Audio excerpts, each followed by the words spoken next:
Good morning. This is Father Stephen Kelly from St. John's Church in Detroit. We're continuing our series of daily morning meditations where we generally look at one or another lessons that are assigned for morning or evening prayer, what is known as the daily office lectionary. And hurrah, today is Sunday. We gather together to glorify God, to be edified by hearing the word of God proclaimed, to be encouraged in the fellowship of the faithful, and most importantly, to receive Jesus in the Blessed Sacrament, right? That wonderful body and blood that he's given to us.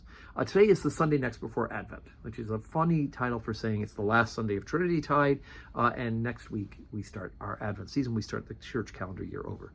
So there are lessons assigned for Holy Communion for that Sunday next before Advent, as well as assigned for morning prayer. So let's take a look at that gospel lesson that's assigned for morning prayer from St. Matthew's Gospel, the 25th chapter, beginning at the 31st verse. When the Son of Man shall come in his glory, and all the holy angels with him, then shall he sit upon the throne of his glory. And before him shall be gathered all nations, and he shall separate them one from another, as a shepherd divided his sheep from the goats. And he shall set the sheep on his right hand, and the goats on the left. Then shall the king say unto those on his right hand, Come, ye blessed of my Father, inherit the kingdom prepared for you from the foundation of the world. For I was an hungered, and ye gave me meat. I was thirsty, and ye gave me drink. I was a stranger, and ye took me in. Naked, and ye clothed me. I was sick, and ye visited me. I was in prison, and ye came and you came unto me. Then shall the righteous answer him, saying, Lord, when saw thee yet hungered, and fed thee, or thirsty, and gave thee to drink?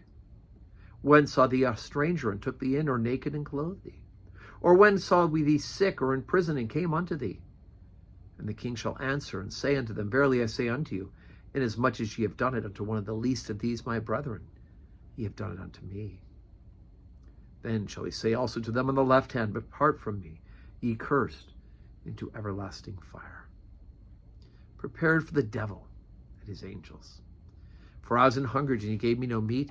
I was thirsty, and ye gave me no drink. I was a stranger, and ye took me not in. Naked, and ye clothed me not. Sick, and in prison, and ye visited me not. Then they shall answer him, saying, Lord, when saw we thee in hungered, or athirst, or a stranger, or naked, or sick, or in prison, and did not minister unto thee? Then shall he answer them, saying, Verily I say unto you, inasmuch as ye did it not to one of the least of these, ye did it not unto me.